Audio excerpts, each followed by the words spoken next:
Also wanted to talk to you guys a little bit on the steels.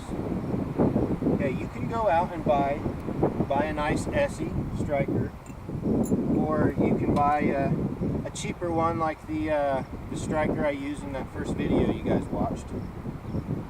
You can make your own. You can get an old rasp. Rasps are a hard enough steel that they'll strike every bit as good as this Essie does. Also, your knives. A lot of people don't know that your knives can strike on certain stones, but you got to make sure your knife has got hard enough steel. So I brought a couple different types with me. Okay, so here we got 440 stainless. This is a well-known, I think the knives coming out of China are real common on 440. But 440 is hard enough. Now this knife probably won't work because I've got a little hook here, but I know for a fact 440 will strike on flint. Not as good as an Essie, but it does work.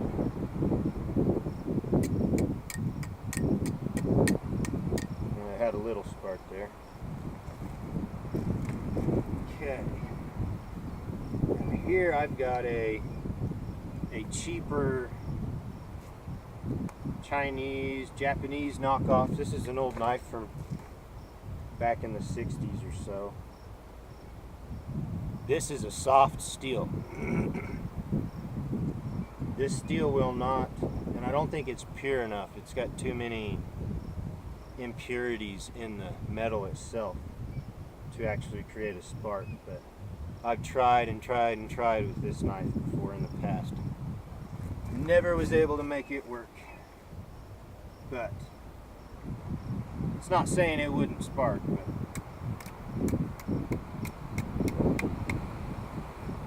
I've never had any luck with that.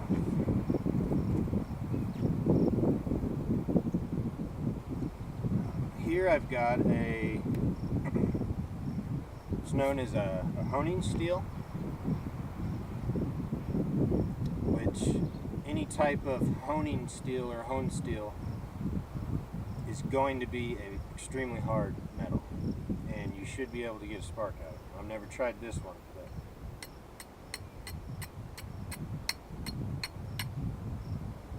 yeah, got one little bitty spark out of that.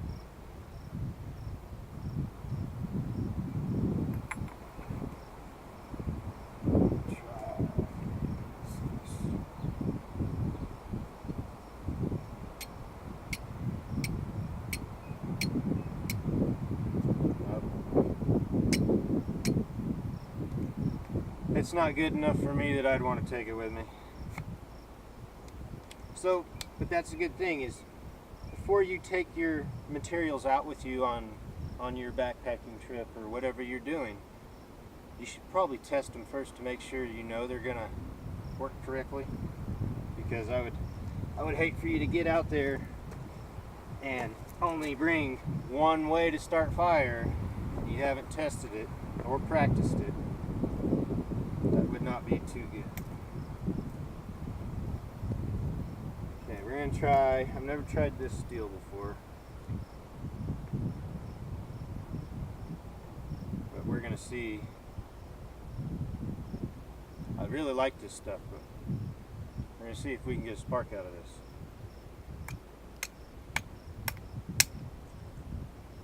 No, but knocked me off a nice little thin flake here. Got a beautiful piece of change going through there. That'd make a gorgeous arrowhead. May have to do a video for you guys later, turn this into an arrowhead.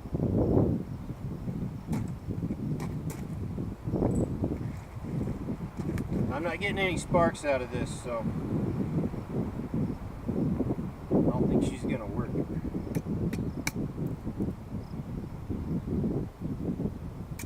I'm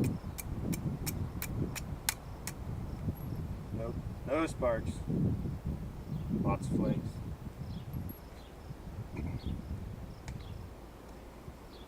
Okay, some other metals that I have tried.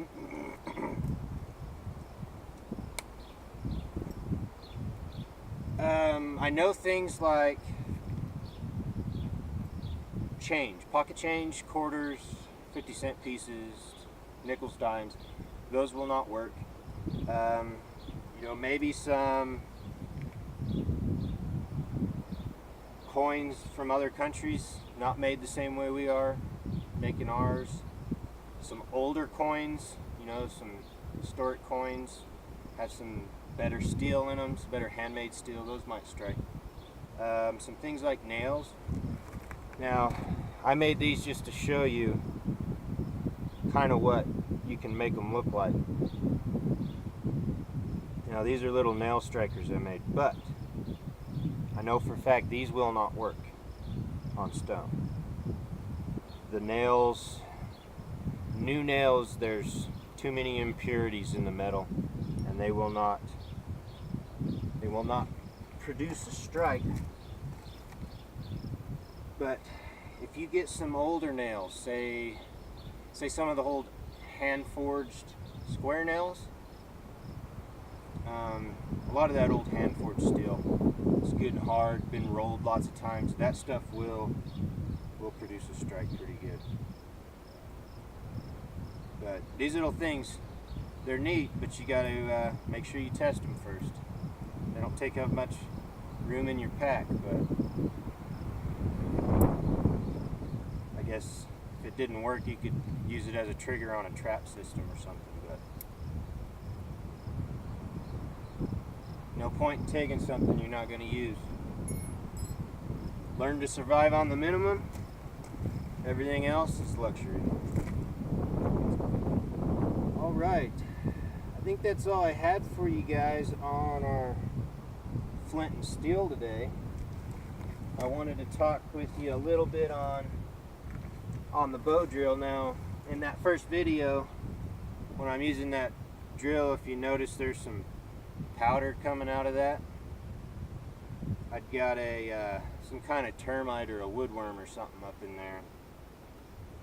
Ended up breaking my little bow I made, so I've got to walk around and find another one later. But I wanted to show you in that video why I was unsuccessful. Okay, so I went down and kind of cut some little pre-notches, knowing they weren't far enough in because I needed to do my first burn. You always want to burn your pivoting spot here first before you actually go to try to start your fire. Okay, so right before I started that video, I did a real quick burn. But I did not adjust my notch for my burn. So if you look here, my notch, it's a little bit too far out of this ring here. So while I was doing that, all my hot, wood pieces, the little powdered wood and stuff, sawdust, was building up here on the rim, the majority of it, and not falling down here to build up a nice little cherry. So that is why I did not get the fire going in that video. So your notch needs to come in a little bit farther because you want most of that hot sawdust you're creating to fall down here, not build up here.